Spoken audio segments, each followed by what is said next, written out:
Telefon pintar ialah telefon bimbit yang mempunyai ciri pengkomputeran dan ketersambungan berbanding dengan telefon bimbit yang lain. Tugas utama telefon bimbit dikatakan adalah untuk memanggil, bermain permainan sederhana, mendengar muzik dan sebagainya. Namun, berbeza pula dengan telefon pintar yang berfungsi dengan lebih luas. Antara fungsi telefon pintar ialah dapat mengakses internet berkelajuan tinggi, berfungsi sebagai fail, permainan yang lebih serius serta dapat menghasilkan foto yang lebih berkualiti. Banyak jenama telefon pintar yang telah dikenali ramai. Setiap jenama mempunyai spesifikasi kecanggihan tersendiri. Setiap jenama juga mengeluarkan telefon pintar dengan variasi harga supaya setiap lapisan masyarakat dapat menggunakannya. Hal ini kerana telefon pintar adalah satu keperluan dalam meneruskan kehidupan harian. Aplikasi mudah alih adalah satu program perisian yang direka khusus untuk peranti mudah alih seperti telefon pintar dan tablet. Penggunaan aplikasi mudah alih adalah sangat penting bagi memastikan produktiviti telefon pintar itu dapat ditingkatkan. WhatsApp, Instagram, Facebook, malahan MySejahtera merupakan antara contoh aplikasi yang digunakan oleh majoriti masyarakat.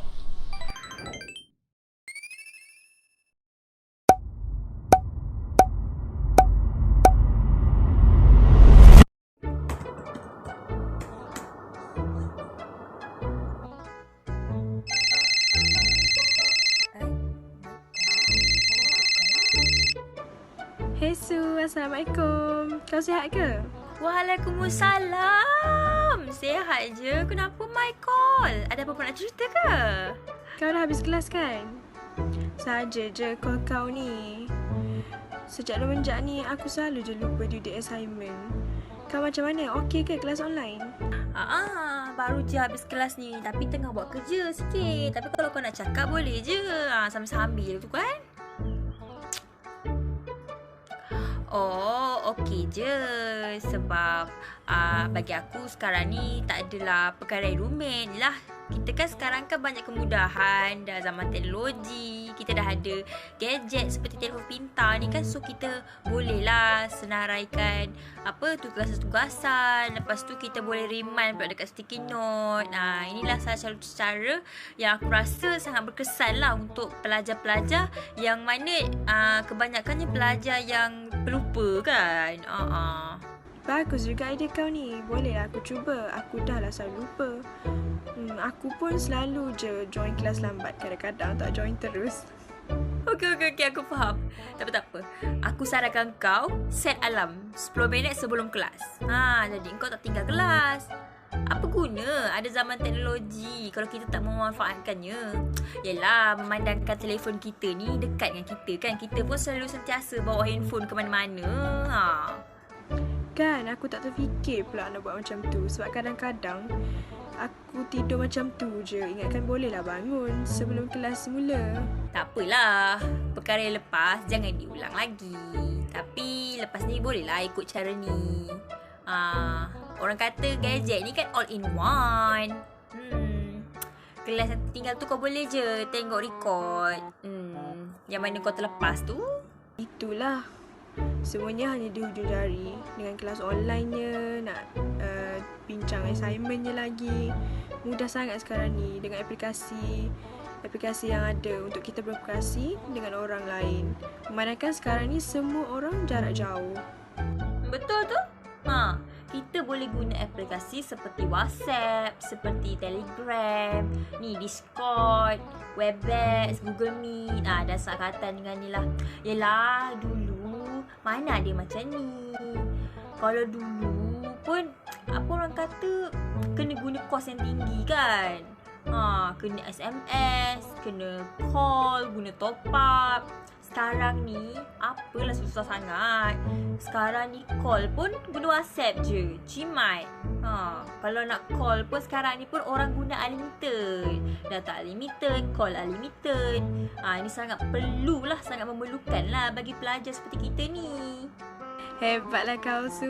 Dah macam menteri yang bagi bantuan dekat pelajar-pelajar tu Tadi tu selingan je. Tujuan utama aku call kau ni sebab aku nak mengadu sesuatu. Aku tengah sedih sebenarnya ni. Lah, kenapa kau sedih? Cuba cerita kat aku. Aku boleh dengar. Mana tahu bila aku dengar cerita kau ni, aku bolehlah tolong kau. Mana yang aku boleh tolong? Betul tak? Macam ni, hari tu aku ada tweet. Luahan perasaan aku je, tak ada nak kaitkan dengan sesiapa pun. Tiba-tiba ada seorang ni datang komen. Dia macam tak puas hati tau. Padahal itu hak aku nak tweet apa pun. Oh, macam tu. Orang tu komen berkaitan apa? Kata-kata dia tu sangat sensitif lah bagi aku. Dan disebabkan dia, ramai lagi yang komen-komen negatif dekat tweet aku tu. Aku rasa macam apa salah tweet aku tu. Aku cuma nak meluahkan perasaan je. Orang lain tu pun senang je terpengaruh dengan kata-kata dia tu. Zaman sekarang ni, ramai sangat laman sosial tu dijadikan bahan buli. Bahan ejekan. Tak kira lah apa yang kau umur sekarang ni, tak ada rasa hormat langsung dengan privasi orang. Tak kira lah. Sekarang ni, buli cyber sekarang ni susah sangat tau nak dikawal jika tak dibendung. Kalau kau rasa ianya berlebihan, aku rasa lebih baik kau pergi report polis. Boleh je buat saman malu. Biar pengguna-pengguna tu berpada-pada sikit nak guna media sosial. Aku rasa lega sikit lepas cerita dekat kau ni. Dah banyak hari aku pendam. Terima kasih Ensu sebab sudi dengar. Alah kau ni. Sama-sama. Kalau kau ada benda nak cerita, cerita je kat aku. Mana tahu cerita kau tu boleh lapangkan sikit kekosotan kepala kau tu. Kau jangan pendam lama-lama tau. Nanti boleh sakit mental. Aku tengok ramai orang menghadapi penyakit mental ni disebabkan buli cyber. Buli cyber ni boleh juga cenderung orang kepada kemurungan. Kelama-lamaan akan mengalami depression tau. Tak apalah Su, aku nak pergi masak pula ni. Lapar. Lain kali kalau ada apa-apa cerita, aku call kau lagi, okey? Bye. Assalamualaikum. Okey lah. Aku pun ada kerja nak kena buat ni. Okey. Nanti kita sambung lagi Okay, bye Mai. Assalamualaikum. Waalaikumsalam. Bye. Berdasarkan sketsa sebentar tadi, kita dapat simpulkan bahawa telefon pintar dapat mempengaruhi hubungan sesama manusia. Komunikasi adalah sangat penting dalam memastikan hubungan sesama manusia itu sentiasa terjalin. Namun, telefon pintar juga dapat memberikan impak yang negatif seperti buli cyber dan scam yang jelas dapat merosakkan hubungan sesama manusia.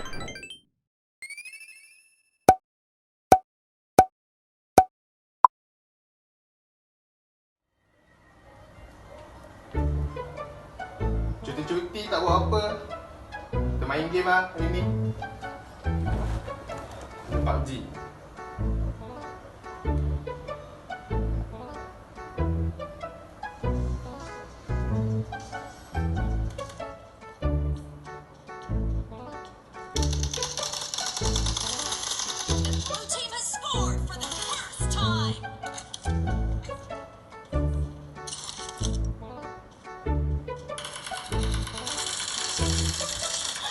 Aduh, matilah. 1 hour later. Allahu Akbar,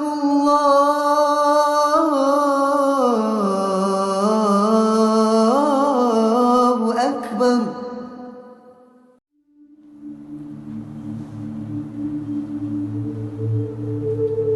Allahu Akbar.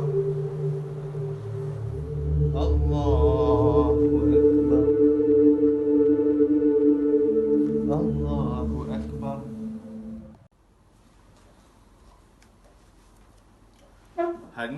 apa ya? Oh, hari ni hari Sabtu. Ada ceramah. Assalamualaikum Ustaz Akmal. Clear lah macam. Waalaikumsalam warahmatullahi wabarakatuh, saudara Adam, dan Assalamualaikum semua. Okey, marilah kita mulakan. Bismillahirrahmanirrahim. Alhamdulillahirabbil alamin. Allahumma salli ala sayyidina Muhammad wa ala alihi wa sahbihi ajma'in. Dengan nama Allah yang Maha Pengasih lagi Maha Penyayang, segala puji bagi Allah Tuhan sekalian alam. Selawat dan salam atas Rasul junjungan Nabi Muhammad sallallahu alaihi wasallam. Ya Allah, pada hari yang penuh keberkatan ini, kami mendarah tangan sambil melafazkan kesyukuran atas segala nikmat, rahmat, inayat dan pertolongan, nikmat iman, nikmat kesejahteraan, nikmat kemerdekaan, pembangunan dan keamanan. Ya Allah yang Maha Berkuasa, yang Maha Mulia lagi Maha Bijaksana, kami berdoa dan bermohon, bukalah hati kami dengan pancaran iman, sanubari kami dengan penuh yakin dan kepercayaan. Amin. Amin ya rabbal alamin. Alhamdulillahirabbil alamin, wassalatu wassalamu ala asyrafil anbiya wal mursalin wa ala alihi wa sahbihi ajma'in. Amma ba'd. Bersyukur kita ke atas hidrat ilahi, justru dengan izin dan kurnianya dapat kita bertemu bersama-sama dalam Google Meet ini dalam waktu yang singkat ini pada hari yang penuh barakah ini. Tajuk kita pada hari ini penyelewengan hadis. Saya akan menyentuh sedikit akan hadis yang tidak sahih yang sering kali kita dengar dan war-war di media sosial. Antara hadis dan maksudnya tidur selepas subuh ataupun waktu pagi yang menghalang rezeki kita. Hadis ini adalah hadis palsu. Hadis dilabelkan sebagai palsu oleh Hasan Ibnu Muhammad Al-Shagani dan disokong oleh ahli hadis pada sekini. Kenapa hadis ini palsu? Tiada tegahan dan tiada pula surahan ke arah perkara ini. Perkara ini dilakukan mengikut kesesuaian dan keadaan dan keperluan. Sedangkan sesiapa sahaja yang ingin mencari hadis ini pasti akan menemui bahawa para ulama hadis yang terkenal telah mengkritik hadis ini sekaligus menjadikannya hadis yang tidak sahih. Hadis dhaif sebenarnya masih tergolong dalam kategori hadis yang dibagikan oleh Ibn Salah dalam kitabnya Al-Muqaddimah. Ulama bermazhab Syafi'i itu mentakdirkan hadis dhaif sebagai hadis yang tidak memenuhi syarat sahih, yang itu diriwayatkan oleh perawi adil yang memiliki ingatan kuat, sanad bersambung kepada Rasulullah sallallahu alaihi wasallam dan tidak mempunyai kekurangan serta tidak mencukupi tahap hasan yang berada di bawah sahih. Ini bermakna kedudukan dhaif yang walaupun tidak mempunyai ciri yang melayakkan berada pada darjat sahih atau hasan, ia masih dikategorikan dalam hadis. Ini kerana suatu hadis berada dalam kategori dhaif disebabkan masalah teknikal pada sanadnya, tetapi ada kalanya ia mempunyai lebih daripada satu jaluran sanad perawi sehingga menguatkannya sekaligus mengangkatnya kepada hasan li ghairihi. Okey, dan disebab itulah mempunyai hadis yang tidak dapat diterima atau dipanggil sebagai hadis tidak sahih. Okey, sekali itu saja yang saya akan menerangkan mengenai penyelewengan hadis ataupun hadis tidak sahih ini. Okey, ada siapa-siapa yang mempunyai soalan? Ustaz, saya ada satu soalan. Saya ada belajar satu hadis ni daripada internet. Betul ke kalau kita berbaring ketika azan, nanti apabila kita meninggal dunia, mayat kita akan menjadi berat? Bolehkah Ustaz bagi penjelasan mengenai hadis ini? Oh, okey, saudara Adam.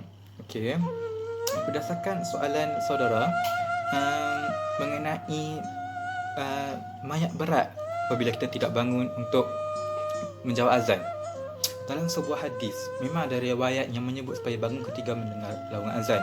Namun, ia merupakan hadis palsu kerana sanad hadis itu terdapat seorang perawi yang dihukum sebagai pendusta oleh kebanyakan ulama. Bukan itu sahaja, semua hadis menyatakan bahawa sesiapa yang berbaring ketika azan, mayatnya menjadi berat adalah hadis palsu. Perkara ini telah dinyatakan oleh Syekh Ali Al-Halabi ketika beliau diajukan soalan berkenaan hadis-hadis berkenaan.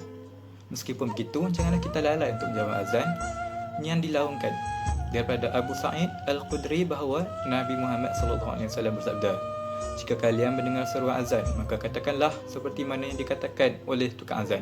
Riwayat Al-Bukhari. Sebaik sahaja mendengar laungan azan itu, buatlah persiapan untuk segera ke masjid atau surau berdekatan untuk menunaikan solat berjemaah yang mempunyai banyak kelebihan. Seperti yang Ustaz sebut tadi, hadis taif seperti hadis yang tidak memenuhi syarat sahih. Itulah maksud yang Ustaz cuba sampaikan. Soalan bagus Adam. Perawi yang ingin menyampaikan hadis tersebut mestilah mempunyai ingatan yang kuat sanad bersama kepada Rasulullah dan sallallahu alaihi wasallam dan tidak mempunyai kekurangan. Hadis yang Adam beritahu tadi mempunyai perawi yang dihukum sebagai pendusta oleh kebanyakan ulama, dan disebabkan itulah hadis tersebut tidak menjadi sahih. Terima kasih Ustaz untuk penjelasannya. Sekian daripada ceramah kita pada kali ini. Terima kasih semua. Assalamualaikum warahmatullahi wabarakatuh. Konklusi yang dapat kita simpulkan dari senario tadi adalah telefon pintar menjadi faktor penting dalam aspek keagamaan. Kemudahan teknologi yang menyediakan aplikasi-aplikasi mudah alih yang dapat mengingatkan kita semua untuk beribadah walau di mana kita berada. Bukan itu sahaja, telefon pintar juga menjadi medium untuk sesetengah individu yang mengambil kesempatan bagi memanipulasikan maklumat, terutamanya berkaitan agama. Penggunaan gadget mudah alih perlu dikawal supaya tidak melampaui batas. Kita seharusnya tidak bergantung sepenuhnya kepada gadget dalam kehidupan sehari kita agar tidak terbentuk kebesaran fizikal dan mental. Penggunaan gadget mudah alih oleh kanak-kanak haruslah diawasi oleh ibu bapa supaya tidak terleka dengan kecanggihan gadget tersebut. Penggunaan gadget secara berlebihan mampu mengakibatkan gangguan tidur, ketumpulan pemikiran, tidak proaktif dan terdedah kepada radiasi. Baiklah, seterusnya saya akan menerangkan berkenaan peranan sains dalam penggunaan gadget kepada kehidupan seharian. Sektor sains yang semakin maju lebih-lebih lagi dalam aspek penggunaan dan penyediaan gadget pintar pada masa kini telah memberi banyak impak positif kepada pengguna. Hal ini dapat diperkatakan demikian kerana penyediaan aplikasi dan perisian untuk pelbagai sektor dan bidang merupakan salah satu peranan sains yang boleh diketengahkan. Demand dan permintaan yang tinggi daripada pengguna membuatkan syarikat-syarikat yang menyediakan aplikasi dan perisian akan mengambil lebih banyak pekerja dan seterusnya dapat memberikan peluang kepada masyarakat setempat untuk mendapatkan jawatan itu. Dengan adanya peluang sebegini, taraf hidup seorang individu itu dapat meningkat kerana rata-rata pembangun aplikasi dan perisian mempunyai pendapatan yang agak lumayan berbanding pekerjaan lain. Seterusnya, pengguna juga boleh menjimatkan masa peribadi mereka, contohnya dengan penggunaan aplikasi perbankan mudah alih seperti Maybank to You dan aplikasi beli belah atas talian seperti Shopee akan membuatkan pengguna tidak perlu keluar daripada rumah, tidak perlu beratur dalam sesebuah permis dan seterusnya dapat menjimatkan masa pengguna itu sendiri. Dengan itu, jelaslah bahawa sains memainkan peranan penting dalam penggunaan gadget kepada kehidupan seseorang individu tersebut. Kesimpulannya, teknologi mempunyai pelbagai kegunaan dan kelebihan dan ia juga tidak dapat dinafikan bahawa teknologi juga mempunyai pelbagai keburukan. Kita juga boleh menganggap bahawa teknologi ini adalah neutral. Kesannya itu sebenarnya bergantung kepada para pengguna bagaimana mereka ingin menggunakan teknologi ini. Jika mereka menggunakan teknologi dengan bijak dan cermat, maka lebih banyaklah kelebihan dan kegunaan yang mereka dapat. Contohnya, mereka menggunakan teknologi ini sebagai bahan bantuan semasa memasak ataupun ingin mengajar pelajar. Tetapi jika penggunaan teknologi adalah sebaliknya, maka lebih banyaklah keburukan yang mereka akan dapat yang mampu mengaturi kehidupan mereka dalam tempoh yang panjang. Sekian, terima kasih.